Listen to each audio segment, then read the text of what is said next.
I am Keith Prince, Certified Financial Planner and Director of Financial Planning at HORAN Wealth.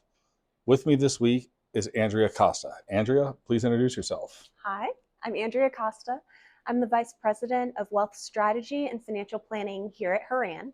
My background is that I was a practicing attorney for quite some time. I worked at a super regional law firm in the Trust and Estates group.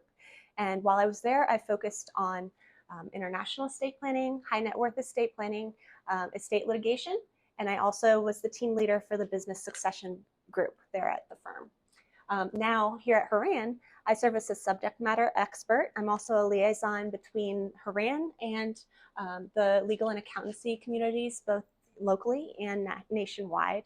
We also serve as consultants to business owners and others with complex estates. Thank you for being here. Andrea, this week we address an important estate planning topic, trustee selection. Before I ask my first question, can you broadly share why a trust is important? Absolutely. So a trust is an arrangement whereby a person, that person's called a trustee, holds and manages assets on behalf of one or more beneficiaries. So they're taking care of things for someone else. A trust is very important for a variety of financial and family situations.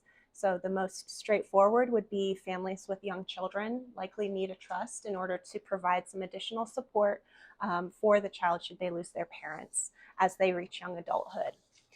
There are also additional varieties of trusts that are put in place if clients own unique assets or have significant tax considerations.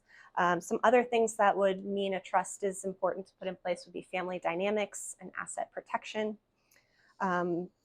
Most families would benefit from establishing one or more revocable trusts depending on their financial situation.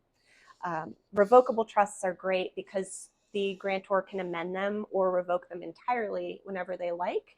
It's also an extension of the grantor. That's the person that sets it up for tax purposes and for many other purposes. So it's a very flexible option. That's kind of the most simple trust. There are additional trusts that are more complicated. Excellent. So who do I want to name as the trustee of my trust? Well, that's a very big question, Let's start with the revocable trust that I just described. So during the client's lifetime, the trustee is probably going to be the client and the client's spouse if they're married. Now, you would want to put in backup trustees because if the client and the spouse become disabled for some reason, someone needs to step up and serve as trustee. So we like to see our clients name several backup trustees that can step in and help if they're needed. Additionally, once the clients pass away, a variety of different sub-trusts might come up that are already drafted in when you sign the trust agreement. But those sub-trusts might need a different trustee. So for example, maybe someone is appropriate to manage your affairs, but you want a little bit more guidance for children if there's a trust for them.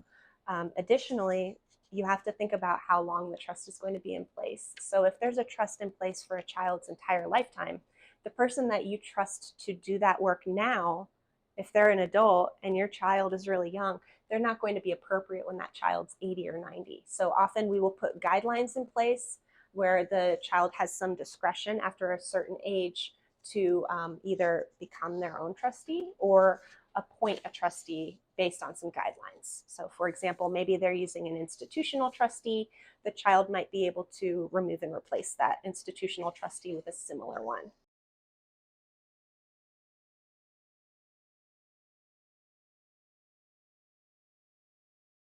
So once the trustee has been named in a trust, can that trustee be changed? Yes, so it depends on the type of trust. So the revocable trusts that we're talking about, absolutely, because the person setting it up, the grantor, can change that whenever they like. When we're talking about irrevocable trusts or a revocable trust after someone has passed away, that's a different story. So those are irrevocable, meaning that it's much more difficult to change things. But usually there are some options in there that would give the beneficiaries the ability to remove and replace the trustee. Maybe there's a third party that has the ability to remove or replace the trustee. That's the modern approach, and it's pretty important to provide flexibility. It's really important to speak to a professional when you're trying to make these decisions, and you would want to make those decisions in tandem with an estate planning attorney that focuses most of their time in this area. Very good. Well, Andrea, thank you very much for helping us understand the importance of selecting appropriate trust. You can find more about this topic and other relevant wealth information on our website, horanwealth.com/insights.